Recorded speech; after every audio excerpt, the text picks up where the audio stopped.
Gênesis capítulo 26, nós vamos ler do verso 1 ao 6 e depois do verso 12 até o verso 15.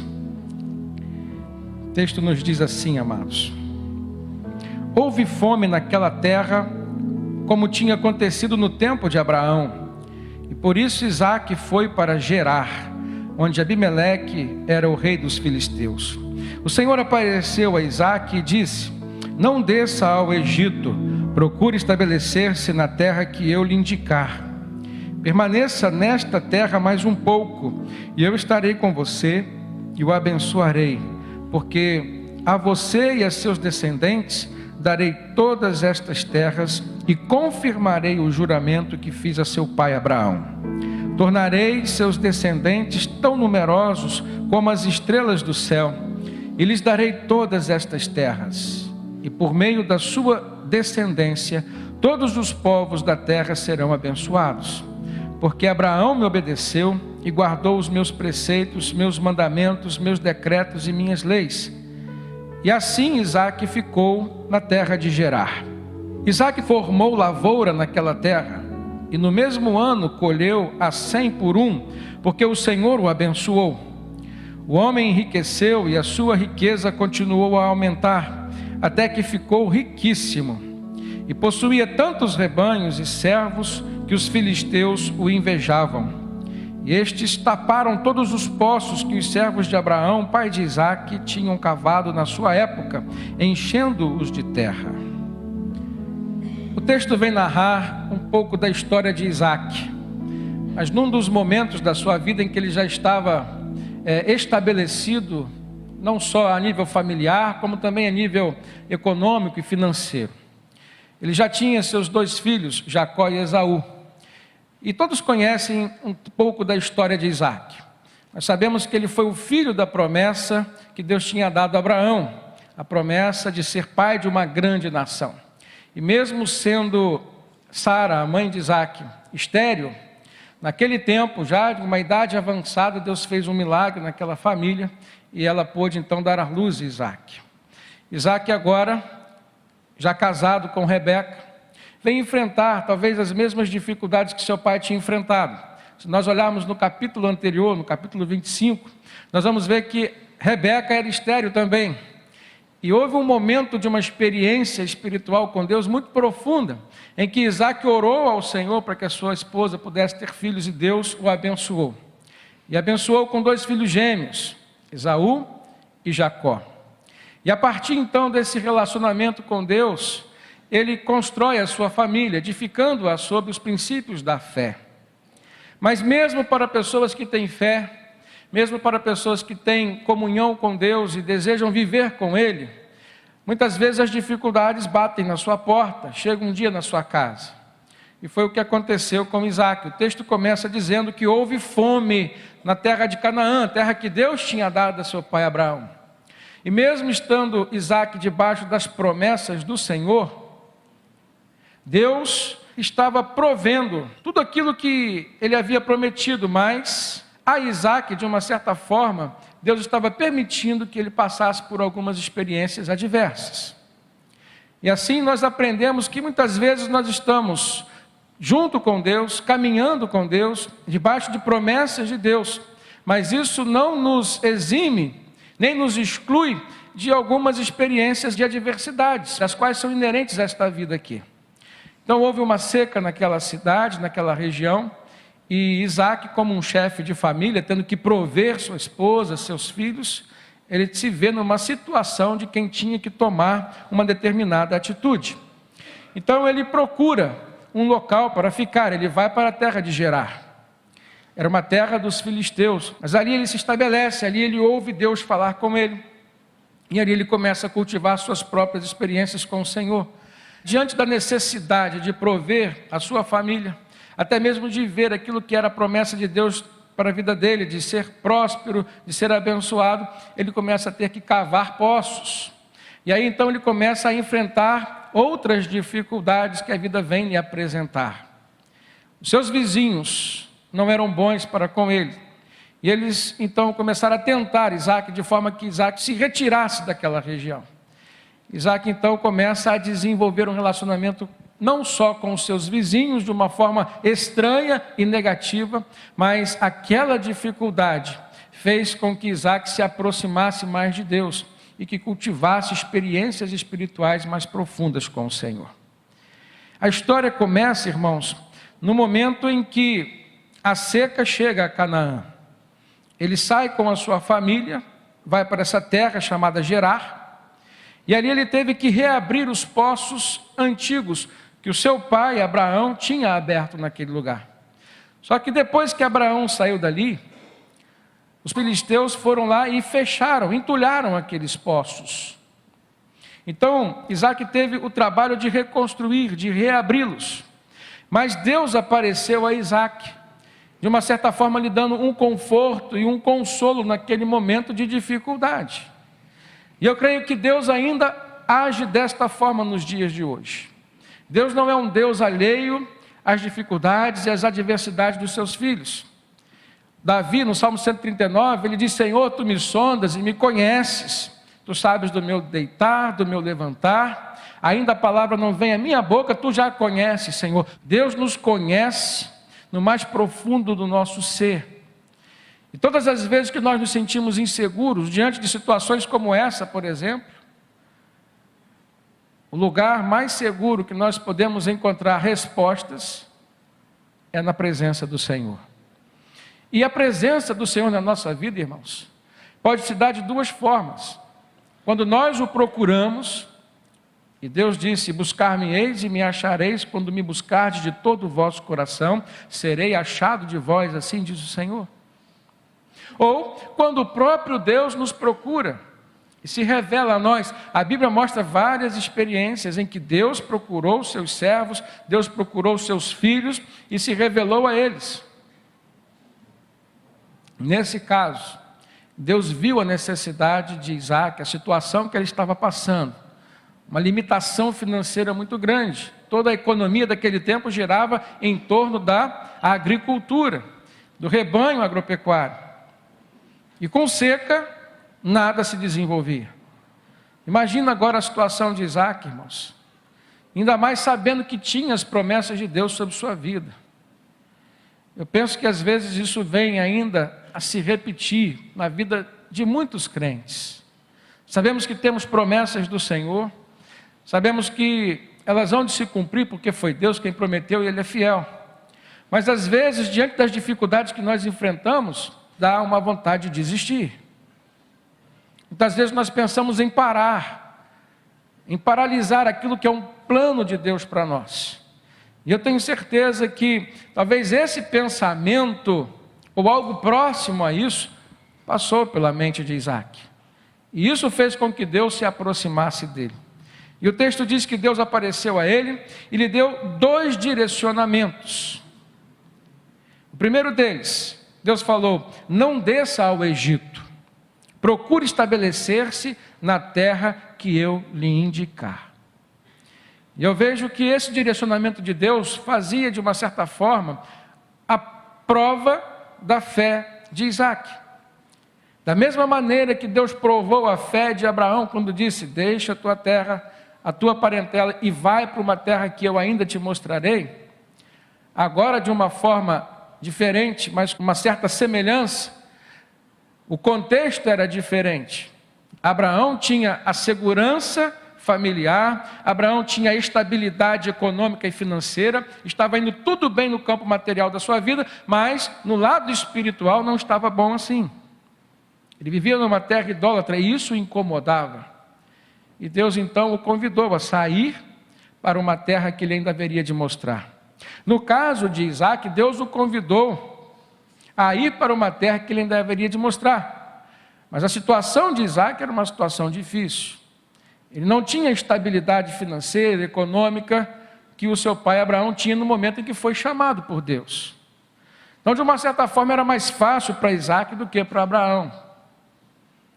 Mas, irmãos, ouvir Deus exige de cada um de nós um mínimo de sensibilidade espiritual. Então, o fato de conseguirmos ouvir Deus e num momento de turbulência na nossa vida, já é um ponto positivo que nós vemos na vida de Isaac. e que é necessário ser visto na nossa vida hoje. Então Deus fala para ele: não desça ao Egito, procure estabelecer-se na terra que eu vou ainda te indicar. E o segundo direcionamento que Deus deu foi: permaneça nessa terra mais um pouco. Como quem diz, tenha paciência diante do problema que você está vivendo. E eu estarei com você, diz o Senhor, e eu o abençoarei. Primeiro Deus dá uma ordem: permaneça nessa terra, testando a paciência, testando a obediência e a fidelidade do seu servo. Mas em segundo ele dá duas promessas: eu estarei com você. E só o fato de nós termos a presença de Deus na nossa vida, irmãos, para quem sabe o quanto isso é valoroso, já basta. O fato de Deus ter prometido a Isaac: eu estarei com você, já era o suficiente para ele suportar todo tipo de adversidade e crer que o Senhor haveria de se manifestar com um braço forte a seu favor. Mas a segunda promessa foi: eu o abençoarei. E essa segunda promessa apontava para o final de tudo aquilo. Seria um final de muitas bênçãos, seria um final de prosperidade, diante do quadro em que a crise se instalava no campo material, no campo econômico, no campo financeiro. Então a promessa de Deus a abençoá-lo nesse momento parte de uma necessidade material.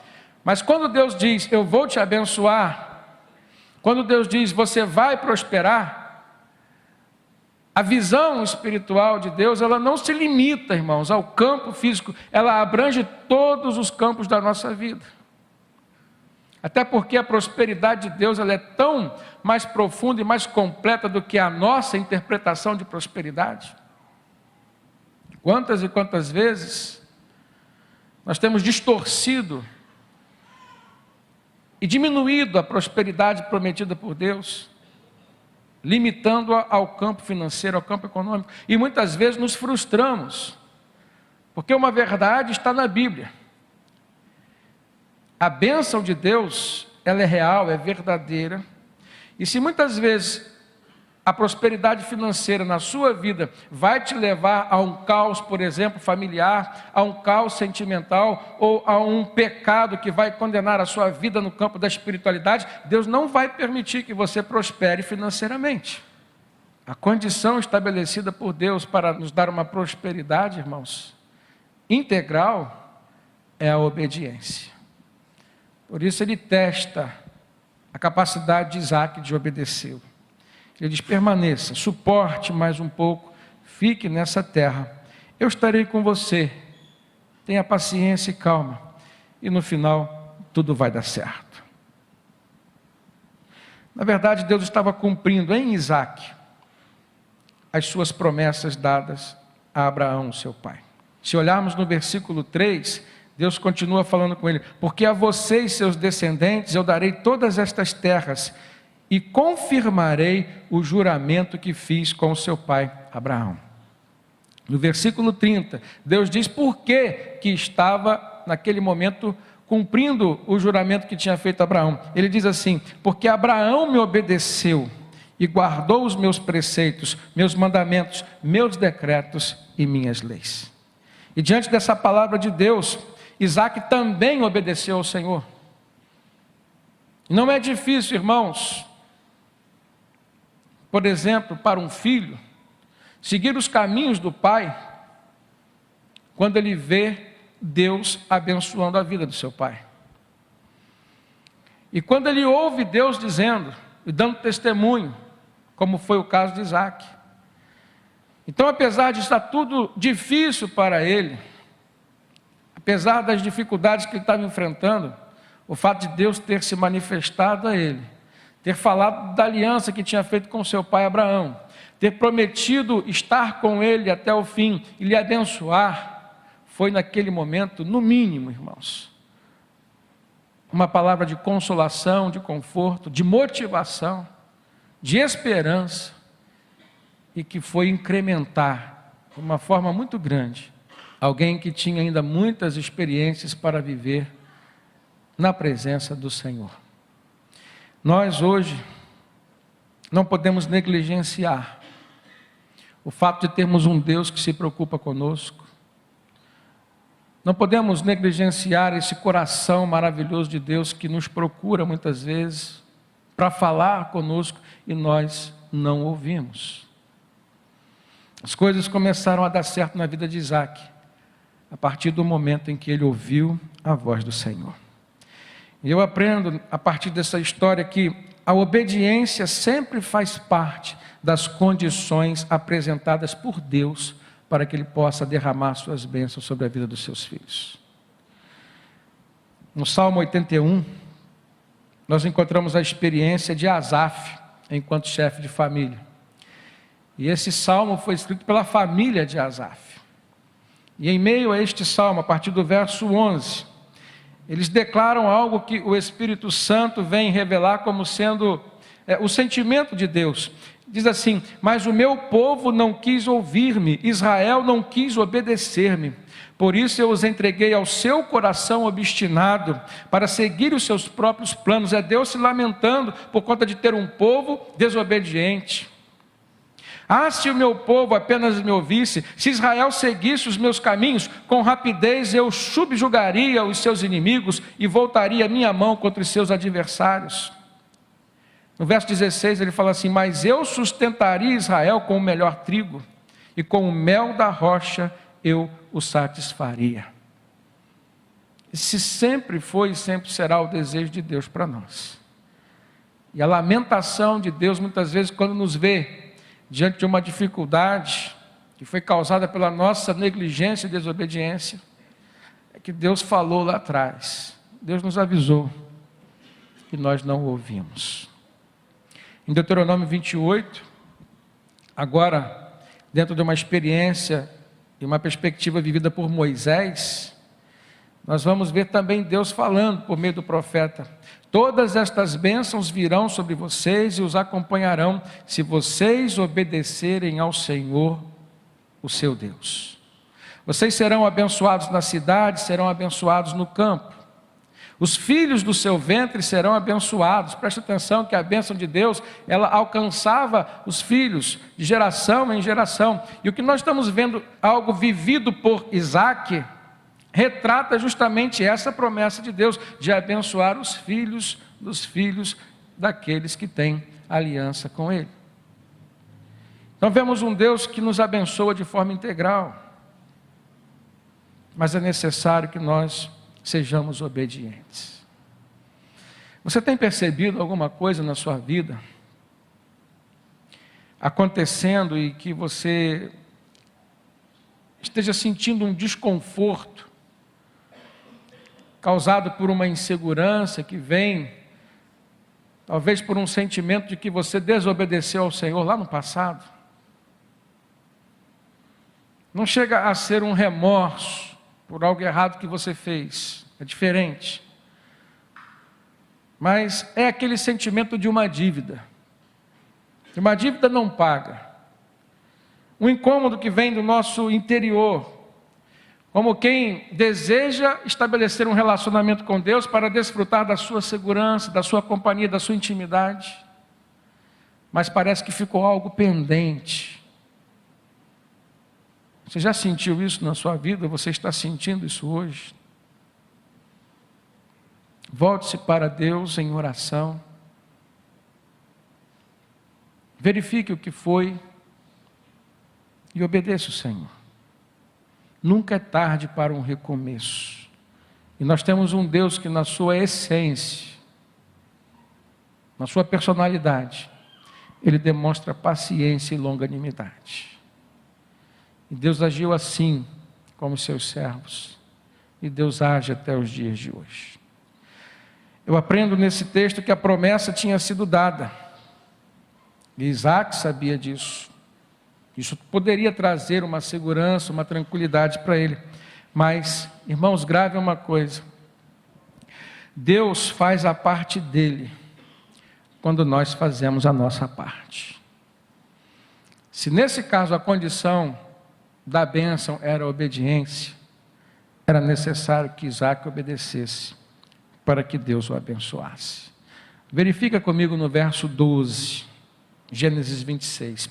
Isaac, então, diante daquela promessa de Deus que o iria abençoar, ele formou lavoura naquela terra, e no mesmo ano ele colheu a 100 por um, porque o Senhor o abençoou. O homem enriqueceu, e a sua riqueza continuou a aumentar, até que ele ficou riquíssimo. Eu aprendo, irmãos, que quem deseja colher, e Isaac tinha esse desejo no seu coração, quem deseja que Deus abençoe a sua colheita, precisa fazer a sua parte, precisa se lançar à plantação, e foi isso que Isaac fez. Presta atenção, ele não ficou esperando as coisas caírem de uma forma sobrenatural sobre a sua vida, sobre a sua família. Não ficou esperando a semente cair do céu, crescer e frutificar, e os seus celeiros ficarem cheios. Se ele queria colher, e se Deus tinha prometido uma colheita abençoada, no mínimo, como demonstração de fé, ele tinha que sair para plantar. Em Eclesiastes capítulo 3, verso 1, diz que para tudo há uma ocasião, e há um tempo determinado para cada propósito debaixo do céu. Tempo de nascer, tempo de morrer, tempo de plantar e tempo de se colher aquilo que se plantou. Depois em Eclesiastes capítulo 11, verso 4, diz a respeito da colheita. Ele fala assim: quem observa o vento nunca plantará, e quem fica olhando para as nuvens nunca colherá. O que nós estamos ouvindo Salomão falar como sabedoria divina, e o livro de Eclesiastes é um livro de sabedoria inspirado por Deus, é que existe a parte que cabe a Deus, irmãos, mas existe a parte que cabe a nós. Não fica esperando facilidades, porque o que Deus já predeterminou, se Ele vai fazer a parte dele, você precisa fazer a sua. A gente precisa confiar no Deus que nós temos. Existe um tempo de plantar, vamos plantar. Porque uma coisa é certa, irmãos, nós vamos colher aquilo que plantarmos. Essa é a lei da semeadura e da colheita que a Bíblia nos ensina. Lá em Gálatas capítulo 6, a partir do verso 7, é o apóstolo Paulo quem está falando para os cristãos. Ele diz assim: não se deixem enganar, de Deus não se zomba, porque aquilo que o homem semear, ele também colherá. Quem semeia para a sua carne, da carne colherá destruição, ou seja, para a sua natureza carnal e pecaminosa. Mas quem semeia para o Espírito, e aí se refere ao Espírito Santo, ele diz que do Espírito colherá a vida eterna.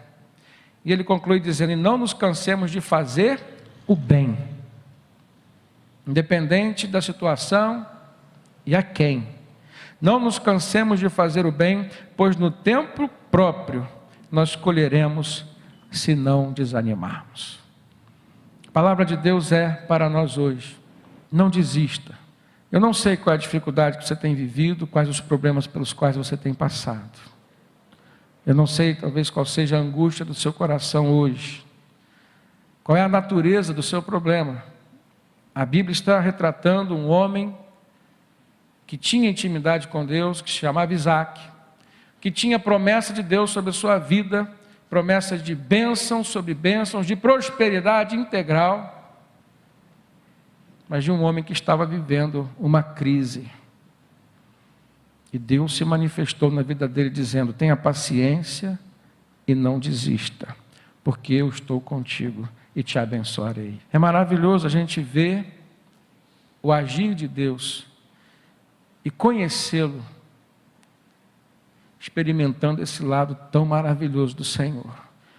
Quando a Bíblia fala dessa lei da semeadura e da colheita, irmãos, a gente pode aplicá-la de forma muito prática na nossa vida. Às vezes nós vemos crises conjugais, nas quais um dos cônjuges reclamam da falta de carinho. Isso é comum. Lei da semeadura e da colheita. Quer receber carinho? Seja carinhoso, seja carinhosa. Muitas vezes a gente vê nos nossos relacionamentos interpessoais, nas amizades, nos relacionamentos profissionais, pessoas reclamando de falta de respeito. Mas na maioria das vezes, a lei da semeadura e da colheita se aplica. Você quer ser respeitado? Comece a respeitar o outro. Muitas vezes nós reclamamos da falta de amor, falta de compreensão, irmãos. É muito simples. Comece a compreender o outro, comece a amá-lo. E um dia, você há de colher na mesma proporção que você plantou sobre a vida dele. Isso é bíblico, isso é prático, isso é comprovado. Se nós olharmos para a oração, a qual Jesus ensinou os seus discípulos como forma de orar, nós chamamos de oração do Pai Nosso. Há um momento que Jesus fala assim: orem dessa seguinte forma: perdoa, Senhor, as nossas ofensas, assim como nós temos perdoado aqueles que nos têm ofendido. Olha a lei da semeadura e da colheita. Quer ser perdoado? Então perdoe. Agora, mesmo que você não sinta nenhuma necessidade de perdão hoje, perdoe hoje. Porque se você vier a sentir, e com certeza, irmãos, todos nós temos uma dívida, pelo menos para com Deus, então necessitamos ser perdoados por Ele. Precisamos ser perdoados por Ele, pelo menos por Ele. Há algumas pessoas que precisam ser perdoadas por outras. Então comece a semear o perdão hoje. Porque é perdoando que se é perdoado. Eu aprendo também nesse texto, queridos, que não é porque Deus prometeu a vitória que Ele nos eximiu das lutas. Veja se não é assim. E isso muitas vezes soa como um quê de desconfiança. Para quem não tem muita intimidade com Deus, uma desconfiança até mesmo que se Deus existe. Num outro nível, mais profundo um pouco, uma desconfiança de que se é ou não uma promessa de Deus. Às vezes a gente conhece alguns casais que namoraram, oraram para Deus indicar o seu namorado, noivaram, se casaram até mesmo diante das bênçãos do Senhor, e na primeira crise conjugal, na primeira dificuldade familiar, a primeira coisa que eles pensam é: será que Deus abençoou o meu relacionamento? Como se crise familiar não fosse algo comum. Como se dificuldades de relacionamentos no seio familiar, principalmente a nível conjugal, não fosse algo comum. Agora, quem tem a promessa de Deus e a presença de Deus na sua vida ao seu lado, vai enfrentar suas crises de uma forma diferente. Mas não é porque você está passando por uma crise, enfrentando uma luta, uma dificuldade, que Deus não te prometeu vitória. No caso de Isaac, é um caso emblemático. Ele tinha a promessa de Deus, sabida e conhecida pelo seu pai. Ele recebeu uma visitação sobrenatural de Deus, ele ouviu Deus falar com ele. Ele ouviu essa promessa diretamente de Deus, e de repente parece que estava tudo tão difícil, né? Ele poderia ter pensado: será que Deus falou mesmo comigo? Será que Deus falou mesmo com meu pai? Irmãos, Jesus fez questão de dizer: no mundo tereis aflições, mas tem de bom ânimo, porque eu venci o mundo. Sabe qual foi a primeira dificuldade que Isaac enfrentou? Foi a inveja por parte dos seus vizinhos, aqueles que estavam ao seu redor, aqueles que eram os mais próximos dele. A prosperidade na vida de Isaac ficou patente, seu rebanho cresceu, multiplicou. A sua colheita, a Bíblia diz que ele colheu naquele ano que plantou a 100 por 1.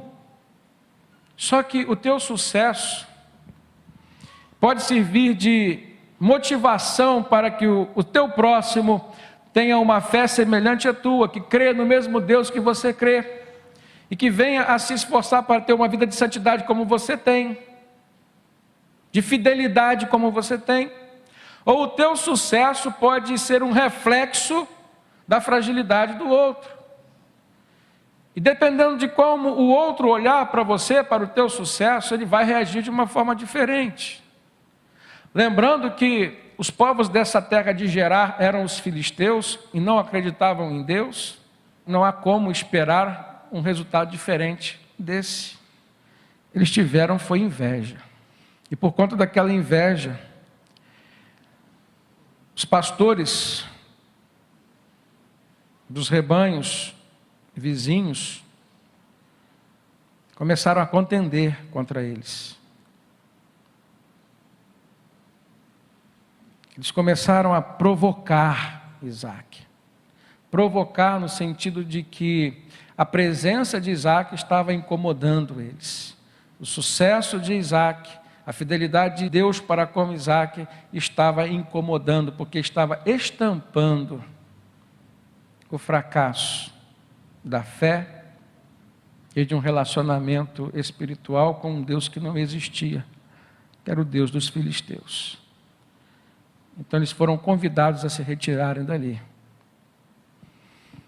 Versículo 14 e 15 diz que ele possuía tantos rebanhos e servos que os filisteus o invejavam.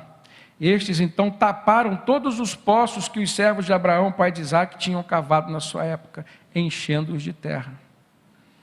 Isaac tinha reaberto aqueles poços. E mais uma vez os filisteus vieram e entulharam os seus poços. E qual foi a maneira como Isaac reagiu àquelas provocações, que nós poderíamos dizer tentações, irmãos? Ele teve paciência. Ele acreditou na promessa de Deus, porque existem coisas que cabem a nós serem feitas. Mas chega um momento que a nossa luta, ela transcende os nossos limites de ação. É Deus quem vai fazer por nós. A Bíblia mostra exemplos de situações em que o próprio Deus disse: olha, essa peleja não é para vocês. Foi assim com Josafá. Eu vou lutar por vocês. Vocês terão simplesmente que louvar. E enquanto vocês me louvarem, me adorarem, eu estarei guerreando por vocês. Aqui, Isaac entregou essa questão para Deus. Ele teve o discernimento espiritual que se tratava de quê? De uma tentação. Aliás, Jesus nos ensinou sobre isso. Por dois momentos, preste atenção, em Mateus capítulo 6, verso 13, Jesus fala sobre tentação. Na mesma oração em que ele fala sobre o perdão como sendo algo que nós devemos, e se devemos temos que pagar, a oração do Pai Nosso, Jesus também fala o quê? Que os seus discípulos deveriam orar pedindo: não nos deixeis cair em tentação, mas livrai-nos do mal. Então Jesus está falando para os seus discípulos algo que Isaac já estava vivendo lá atrás, algo que nós vivemos hoje, irmãos. Paulo fala: a nossa luta não é contra a carne nem contra o sangue, mas contra principados e potestades. Ela luta espiritual. E em se tratando de uma vizinhança como aquela que Isaac tinha, ele não poderia esperar outra coisa, senão uma batalha espiritual muito grande, uma opressão. Quer ver um outro momento em que Jesus vem falar sobre tentação? Ele está no Getsêmani, nos últimos momentos antes da sua crucificação. Ele estava sendo tentado a não ir. Ele chega a orar pedindo a Deus: Pai, se for possível, afasta de mim esse cálice, mas sobretudo seja feita a tua vontade. Então ele pede o apoio dos seus discípulos. Ele leva Pedro, Tiago e João, os filhos de Zebedeu, diz assim: fica aí e orem. Quando ele desce por 3 vezes, ele vê aqueles homens dormindo. E ele só fala uma coisa para aqueles homens: vigiem e orem, para que vocês não caiam em tentação. E só quem já experimentou uma queda, uma derrota, uma perda, e percebeu que foi de natureza espiritual maligna, sabe o quanto é difícil, o quanto é doloroso. Principalmente quando se pensa: se eu dependesse mais de Deus, se eu tivesse buscado mais intimidade com o meu Senhor, Ele me protegeria dessa queda, dessa perda, dessa derrota. Tentação é isso, é algo que tenta tirar de nós a alegria, a felicidade, nos roubar de uma intimidade com Deus, roubar as nossas bênçãos. Por último, eu vejo nesse texto a forma como Isaac dá prosseguimento à luta que ele estava enfrentando. E ele toma 4 atitudes que delinearam o seu destino, preste atenção. Primeiro, ele demonstra a sua capacidade de reconstruir e de recuperar o que se havia perdido. Depois de ter sido convidado para sair daquele vale de Gerar, diz o texto no verso 18, que Isaac reabriu os poços cavados no tempo do seu pai Abraão, os quais os filisteus fecharam depois que Abraão morreu. E Isaac deu a esses poços os mesmos nomes que o seu pai tinha dado. Sabe por quê? O contexto vivido naquele tempo, irmãos, é muito diferente de hoje. Abrir um poço hoje é algo muito fácil. Encontrar água hoje, dentro até mesmo do nosso contexto geográfico, é algo fácil. Mas pense num contexto geográfico e ainda temporal, em que Isaac vivia. Para se cavar um poço naquele tempo era algo muito difícil, e se encontrar água era mais difícil ainda.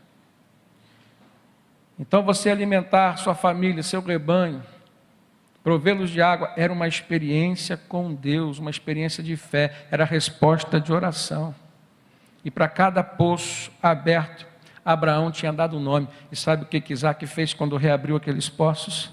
Ele manteve os mesmos nomes que o seu pai tinha dado, como quem estava ali respeitando e reabsorvendo todas as experiências espirituais que o seu pai tinha tido com Deus. Ele não removeu os marcos antigos. Preste atenção, você que hoje pode realmente estar debaixo de uma promessa que Deus fez a seus pais lá atrás. Não remova os marcos antigos. Cultive e desfrute das experiências espirituais dos seus pais. Foi isso que Isaac fez. É normal, irmãos, nós queremos ter a nossa própria experiência, construirmos a nossa própria história com Deus. Isaac também fez isso, foi o segundo passo dele, mas ele não desfez, não desconstruiu a história do relacionamento espiritual que o seu pai tinha tido com Deus. Até porque ele, como filho, estava inserido dentro da promessa do Senhor ao seu pai. Provérbios 22, 28, nós vemos o livro de sabedoria dizer assim: não mude de lugar os antigos marcos que limitam as propriedades e que foram colocados por seus antepassados. Não mudem os marcos. Isaac não mudou, preservou-os. A segunda atitude de Isaac foi ter uma iniciativa de se construir algo novo, de se ter as suas próprias experiências com Deus. Verso 19 e 20, os servos de Isaac cavaram no vale e descobriram um veio de água. Mas os pastores de Gerar discutiram com os pastores de Isaac, dizendo: essa água é nossa. E por isso Isaac então deu ao poço o nome de Ezeque. Sabe o que Ezeque significa em hebraico? É a língua original do Antigo Testamento. Significa contenda, significa opressão, significa luta. Era a experiência espiritual que Isaac estava vivendo naquele momento. Deus o abençoou com um poço. Seus inimigos vieram se apropriar daquele poço. Ele sentiu opressão, era uma luta. A contenda aconteceu. E sabe como Isaac reagiu? Entregou para Deus. Ele foi mais à frente, mandou cavar outro poço. Deus o abençoou, encontrou água. Sabe o que aconteceu? Os pastores dos seus vizinhos vieram e contenderam também, brigaram com ele. E ele chama aquele poço de Sitna, que em hebraico significa inimizades. Olha o que aconteceu com Isaac quando ele partiu para construir a sua própria história. Primeiro poço ele põe o nome de Ezeque. Então ele passa por luta, passa por opressão, passa por contenda. No segundo poço, ele é abençoado, mas não pode desfrutar daquela bênção. Por quê? Por causa dos seus vizinhos. Então ele marca aquela experiência como sendo algo negativo, advindo de uma inimizade. Veja se isso não acontece conosco hoje ainda, irmãos. Agora, é maravilhosa a capacidade que nós vemos que Isaac desenvolveu de insistir e de perseverar. Foi a terceira atitude dele. E nós também devemos agir da mesma forma, queridos. Eu lembro de uma palavra que o meu sogro dizia: a quem Deus prometeu, nunca há de faltar.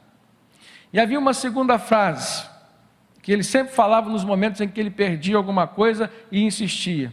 Ele dizia assim: mais tem Deus para dar do que o diabo para tirar. E a gente ria com aquela frase, mas quem sabia a dor da perda era o meu sogro. E Deus honrava aquela palavra de fé, da mesma forma que honrou Isaac. O inimigo vinha e tirava, e Deus vinha e dava mais. E a cada poço que aquele homem abria, debaixo de oração, debaixo de fé, ele obtinha as bênçãos de Deus. Mas ainda não era o final. Preste atenção. Deus estava ensinando a perseverar. Agora, sabe o que o apóstolo Paulo falou aos romanos sobre a perseverança, irmãos? Paulo diz assim, Romanos 5,3: não só isso, mas também nos gloriamos nas tribulações, porque sabemos que a tribulação produz perseverança, e a perseverança produz em nós um caráter aprovado, e um caráter aprovado produz em nós esperança, e a esperança não nos decepciona, porque Deus derramou o seu amor em nossos corações, por meio do Espírito Santo. Olha que coisa linda. Não despreze as suas experiências de tribulações, de dificuldades, seja perseverante, porque ela vai promover em você um caráter aprovado por Deus, e esse caráter aprovado vai produzir em você a esperança da manifestação de Deus na sua vida, que foi o que aconteceu com Isaac. Ele cava um terceiro poço, e nesse terceiro poço, ele põe o nome de Reobote. Sabe o que significa Reobote? Lugar amplo, alargamento, lugar de prosperidade. E sabe por que ele colocou esse nome? Porque dessa vez, ninguém veio incomodá-lo. E ele chegou à conclusão de que era o cumprimento da promessa de Deus na sua vida. Ali, ele haveria de edificar toda a sua família e fazer com que o seu rebanho crescesse e pudesse então levar assim toda a segurança aos seus, como é o desejo de todo chefe de família. E ele agradece a Deus. Esse é um lugar amplo, esse é um lugar de prosperidade. O marco que ele estabeleceu foi algo em que Deus foi glorificado, porque ali ele percebeu que era o lugar da manifestação e o cumprimento das promessas de Deus. Da mesma forma, acontece comigo e com você. Se você tem passado pelas experiências do poço de Ezeque ou do poço de Sitna, lutas, opressões, contendas, inimizades, saiba que o que Deus reservou para você foi Reobote, um lugar amplo, um lugar da manifestação da glória dele, da alegria e da prosperidade na sua vida. Amém?